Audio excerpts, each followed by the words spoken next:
उत्तर प्रदेश में विधानसभा चुनाव का शंखनाद हो चुका है। ऐसे में सर्द मौसम के बीच सियासी पारा भी बढ़ता जा रहा है। आज डेली जनमत न्यूज़ की टीम कल्याणपुर विधानसभा क्षेत्र में जनता का मूड जानने पहुंची है और हमारे साथ समाजवादी पार्टी के पूर्व विधायक सतीश निगम जी हैं। आइए इनसे जानते हैं कि क्षेत्र में क्या मूड है जनता का और क्या जानना चाहते हैं कि इस बार विकास कराते हैं। सतीश निगम जी, डेली जनमत न्यूज़ में आपका स्वागत है। जी सर, कल्याणपुर क्षेत्र में किस तरह का विकास कार्य पिछले 5 सालों में नहीं हुआ है? कोई विकास कार्य नहीं हुआ है। जो सड़कें हम बना के गए थे वो सड़कें आज बिल्कुल ख़त्म हो गई। जहां हम खड़े हैं यहीं का हाल देख लीजिए, बहुत बुरे हाल हैं। इस पर आदमी चल नहीं सकता और 2 पहिए की गाड़ियां तो मतलब पैदल तो छोड़ दीजिए, पैदल का तो कोई मतलब ही नहीं है। 2 पहिए की गाड़ी वाले भी बेचारे नहीं निकल पाते, रोज़ दुर्घटनाएं होती हैं। सड़कों के हाल बहुत ख़राब हैं और जितनी मैंने सड़कें बनवाई थी, नाले बनवाए थे और नालियाँ बनवाई थी, आज तक वो नाले और नालियाँ भी सफ़ा नहीं हुई हैं। और उस नाले और नालियाँ न सफ़ा होने की वजह से आज स्थिति ये है कि यहाँ डेंगू हर साल आता है और डेंगू में कम से कम जितने लोग कोरोना से मरे होंगे उसके दूने लोग डेंगू से मर गए और केवल खाली नालियों की सफ़ा न होने की वजह से मच्छर यहाँ पर पैदा हुए। बार बार शिकायत करो लेकिन न तो प्रशासन सुनने वाला है, ना कोई शासन में किसी को कान में जू रेंग ही नहीं रहा। वो तो कह देते साहब कि कोई मरा ही नहीं डेंगू से। तो ये मान के चलिए अब पूरे शहर में सैकड़ों मर गए, हजारों मर गए, कैसा 5 केस हुए। तो कुल मिला के सरकार स्वीकार नहीं करती है। और मैंने तो एक दिन अपने भाषण के दौरान कहा था कि जितनी नालियाँ और नाले सतीश निगम ने बनवा दिए थे, अगर ये कोई साफ भी करा दे तो हम उसे मान लेंगे कि वो नेता है और विधायक है।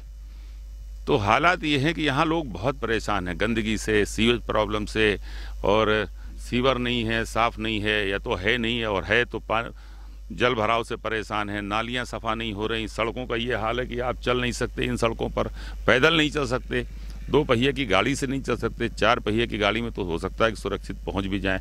2 पहिए की गाड़ी में तो ये खतरा पता नहीं कहाँ स्लिप होगा और कहाँ गिरें आप, कहाँ हाथ पैर टूट जाएँ। एक आदरणीय तिवारी जी थे, देखो मर गए यहाँ पर, उनकी कोई मदद भी सरकार से नहीं। मैंने जो संबंधित विभाग था वहाँ पर कहे सुन करके मैंने उनकी थोड़ी मदद करा दी थी।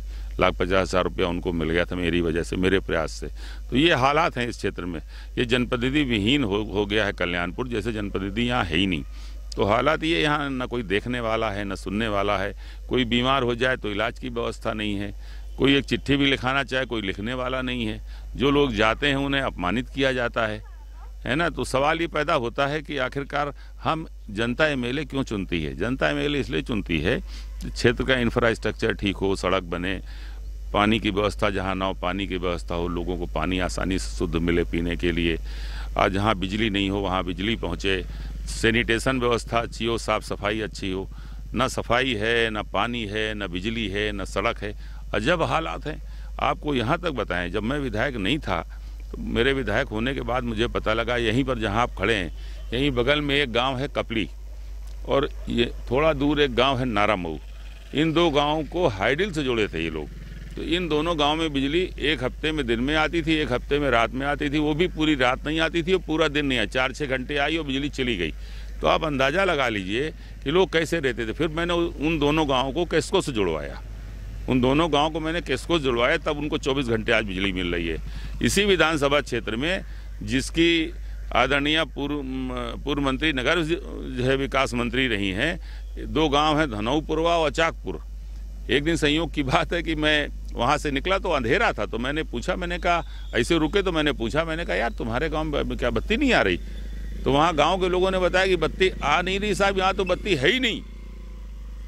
और उस वक्त चुनाव होने वाले थे। तो मैंने उन लोगों से कहा कि मुझे जितवा देना, एक महीना तब बीतेगा तुम्हारे घर में इलेक्ट्रिफिकेशन होके बत्ती आ जाएगी। और मैंने जीतने के बाद उन दोनों गांव में 28 दिन के अंदर वहां पर मैंने स्विच ऑन कर दिया था जा करके, और आज भी वहां पर बत्ती आ रही। मैंने नाम बताया, आप चाहें तो इसको वेरीफाई कर सकते हैं वहां जाकर, वहां के गाँव के लोग बताएंगे। तो ये हालात है यहाँ पर। जो भी रहा उसने यहाँ मजा लिया, खूब चुनाव लड़ा, जीता, 5 साल अपना सुख के आराम से अपना गुजारे। और चुनाव का वक्त आया, तमाम सारे नारे लेकर के आए, तमाम नए नए नारे लोग लाते रहते हैं। तो इस तरह नारे लेकर के आए। अभी एक नारा आपने वहाँ नहीं देखा होगा, एक रास्ते में एक नारा लिखा था कि काम सोच दम ईमानदार काम दमदार, और जिस टूटी सड़क पर ये नारा लिखा है तो काम कितना दमदार है आप अंदाजा खुद ही लगा सकते हैं। तो झूठे नारों पर चुनाव जीतना चाहते हैं लोग, जनता की दुख में नहीं शामिल है, जनता के सुख में नहीं शामिल है, जनता की सेवा से कोई वास्ता नहीं है। ये राजनीति का अजब गजब जो है चलन हो गया है और हम इस अजब गजब चलन से ऊपर हैं। हम जाति धर्म की पॉलिटिक्स नहीं करते, हम सबके लिए काम करते हैं और सभी से मेरे पारिवारिक रिश्ते हैं। हम लोगों से यही कहते हैं कि मेरे अगर आपके परिवार के रिश्ते हैं तो परिवार के रिश्तों पर मुझे वोट दीजिए। और लोग मुझे मानते भी हैं, पहचानते भी हैं। और ये भी सही है, जितनी मोहब्बत कल्याणपुर के लोगों को हमसे मिली है, कल्याणपुर के लोग मुझे भी मोहब्बत कम नहीं करते।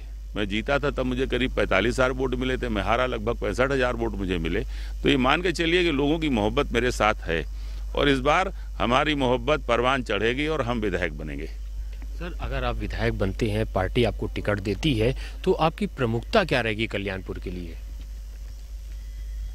मेरी प्रमुखता रहेगी कि जहाँ पर, जैसे यहीं पर आप जहाँ खड़े हैं, बहुत जगह सीवर सिस्टम नहीं है, पीने की पानी की व्यवस्था नहीं। गंगागंज रतनपुर में आज भी पेयजल शुद्ध नहीं मिलता।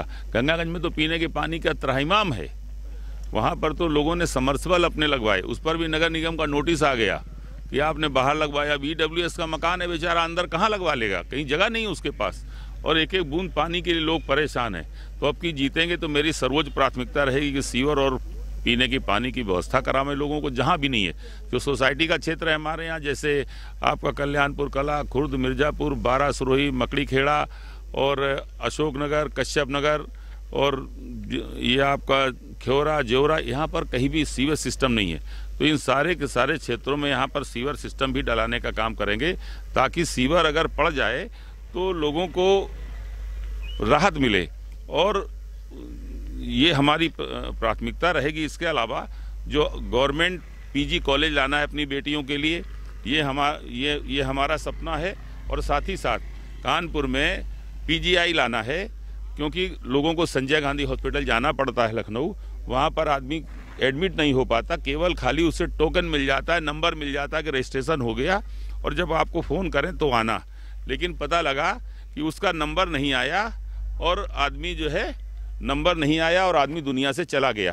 तो मेरा यही कहना है कि यहाँ पर कानपुर जैसे महानगर में, जो देश की बड़ी औद्योगिक राजधानी है, तो यहाँ पर एक PGI हॉस्पिटल होना चाहिए और उसको लाने का काम सतीश निगम करेंगे।